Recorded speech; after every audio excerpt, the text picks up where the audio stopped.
I'll get to India and China and the BRICS in just a moment, but you mentioned the role of the United States in ousting leaders, bringing down governments through covert and sometimes even overt operations. Venezuela, for example, is overt, not covert. You mentioned Pakistan and Bangladesh in that context, but you have actually documented how this has long been the policy of the United States of America. Perhaps with Trump, the difference is that he's literally rubbing the world's nose in the mud while he's doing it. Talk a little bit about the US regime change and what's changed under Trump. First, the United States learned what it knows from the British. So we have to understand that. The British Empire was an empire of regime change. It would move borders, it would cheat, it would lie about borders, it would divide and conquer. It ruled the world in this way, including the Indian subcontinent, for about 150 years. And the United States learned from Britain.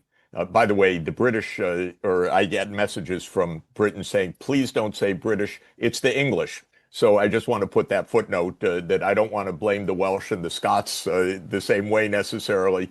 But take 1953. This was a kind of handoff from the British Empire to the American Empire in Iran in 1953, when MI6 and the CIA overthrew Mossadegh, the democratic prime minister of Iran, because Mossadegh dared to say that the oil in Iran was actually Iranian, not British or American. So this is not a figure of speech or a cartoon. It's an actual playbook of how empire works in the last 2 centuries, I'd say the Anglo-American empire. The CIA was founded in 1947, and essentially from that date, the CIA has been the covert arm of overthrowing other governments. There are many playbooks for this, or there's a playbook with many different options. It can be direct coups, it can be kidnapping a president like the United States did last week. That is not unique. Manuel Noriega of Panama was kidnapped the same way. The president of Haiti in 2004 was taken to an unmarked CIA plane and flown to the Central African Republic from his residence one morning in a Haiti coup. It can be assassinations like Diem of Vietnam in 1963, or Patrice Lumumba in the beginning of Congo's independence. There are many assassinations. It can be color revolutions, meaning that the U.S. uses its now social media or mass media or so-called NGO presence, which it funds very amply through the National Endowment for Democracy, to get people out on the streets.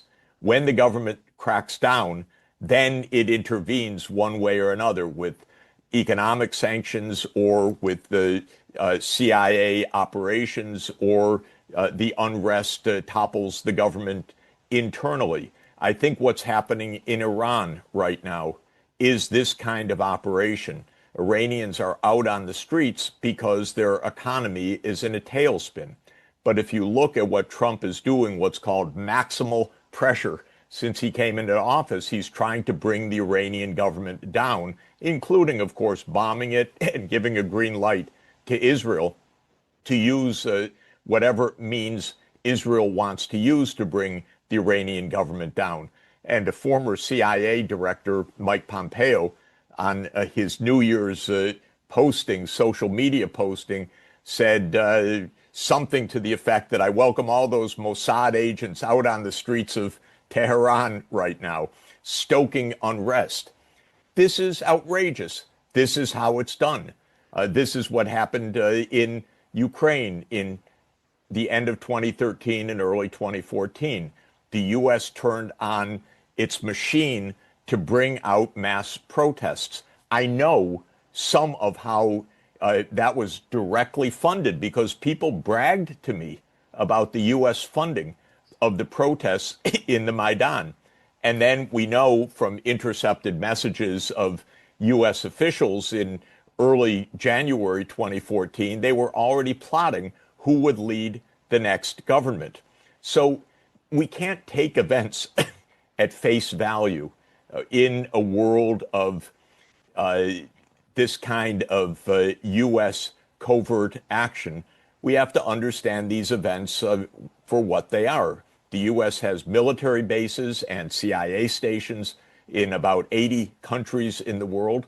It's estimated to be 750 to 800 overseas military bases. It's unique in world history, that kind of reach. The only one that came close to it was the British Empire, but the U.S. has far exceeded the British Empire in this regard. And that gives the U.S. a hand in the internal politics of many, many countries. Not India. India's way out of the reach of the United States, not China. But the United States tried it in Russia, and President Putin put it down. And frankly, I would advise governments anywhere in the world, don't let the National Endowment for Democracy in. That is a steering wheel for the United States. That is the way that the United States insinuates itself into your local politics. It's the opposite of sovereignty. It's the opposite of democracy. It is a kind of Orwellian name for an institution whose purpose is U.S. foreign policy, not the democracy of the country in question. To those who would say that what's happening in Iran is actually the uprising, spontaneous uprising of a brave people against an oppressive regime, you are arguing that that is too simplistic a narrative? Absolutely. What it is an uprising of a desperate people that are seeing their currency collapse, their living standards collapse, their livelihoods collapse, their means to get health care collapse. All of that is happening, and the pain is real. But where does it come from? From the United States deliberately, absolutely, overtly trying to crush the Iranian economy. And it's been doing that for years. The same thing happened in Venezuela. When Trump came into office in 2017, he put on comprehensive sanctions to kill the Venezuelan oil industry, PDVSA.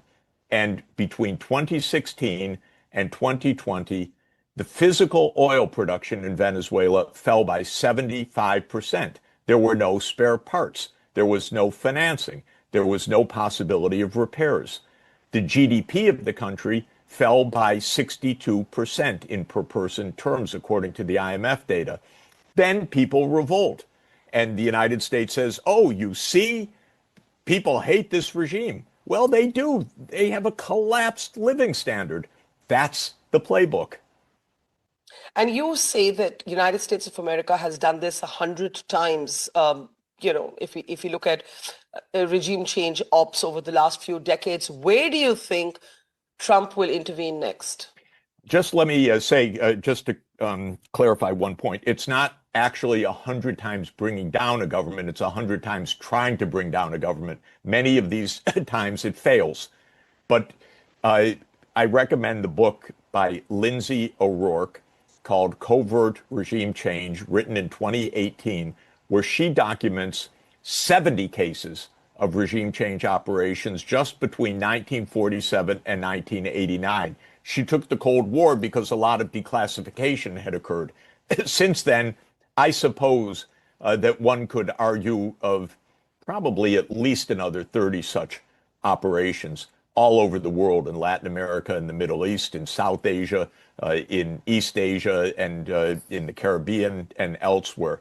So nobody has a comprehensive list because this is deniability, and the United States' whole basis of the CIA is complete unaccountability. Nobody looks at this, not the Congress, not the public, not the historians, because this is the secrecy of a regime in which almost everything is, quote, classified information. But you can count, and I've seen a number of them with my own eyes. I've had President of Haiti tell me they're going to take me out. And boy, they took him out, put him on an airplane. 23 hours later, he was in the Central African republic. I've had people bragging to me, as I explained, about how they financed the protests and the unrest in Ukraine. Where is Trump likely to go next? Well, he has given us the list recently. Greenland is high on the list. I think it's real. Whether it's not really a military operation, if the United States claims it, puts in a few more troops, and declares it is U.S. territory, Europe is not going to go to war over that. The question is, will Trump do that? My guess is that Trump will do that. What will be interesting is, will Europe bow down and say, yes, Emperor, we agree, or will it actually say, this is not right? We don't know, because Europe considers itself completely dependent on the United States because of Russophobia. They're so terrified of Russia, they've exposed themselves to every abuse by the United States. This is crazy. I've been telling them that for many, many years. Go talk to the Russians. They're not the source of your problem. But the Europeans have disagreed with me all along. So we're about to find out on that score. Of course, Iran is right in the bullseye right now. Why? Because Israel which is the other rogue country in this world, in my view, totally paired with the United States in these actions, has been since 1996 determined to overthrow the Iranian government. It's not so easy because Iran is 10 times larger than Israel. Iran is not a pushover. Of course, people in India will understand that Persia's been there a very, very long time. It's not going away because Donald Trump or Benjamin Netanyahu say so, but they're going to try again. And I believe what's happening out on the streets in Tehran is part of this playbook. Don't get me wrong, the pain is real, the unhappiness is real, but it's contrived. Iran could be a prosperous country were the United States not trying to crush the economy. And all one has to do is look at the U.S. sanctions, the seizure of Iranian assets, the charges that are made, the confiscation of Iranian property, the blockage of Iranian exports, to understand what's happening right now. So I think that that's the next target. I'm extremely worried about it because, unlike Venezuela, Iran is at the center of great power politics. Iran brings in India's interests, it brings in Pakistan's interests, it brings in Russia's interests, it brings in China's interests. It's a cauldron, and they are playing with fire. And these are not intelligent people, I'm sorry to say. And the CIA operations do not work. That's the other lesson of these regime change operations. You can overthrow a government, but you can't remake another country's politics. So typically, if the operation succeeds, what follows is not stability, but instability, a continuation of violence, sometimes civil war, such as in Sudan, another case of a country that was deliberately broken by a U.S.-Israeli operation to divide that country. In that case, they got two civil wars, one in the original country in Sudan and the other in the new country, South Sudan. So that's really hitting the jackpot.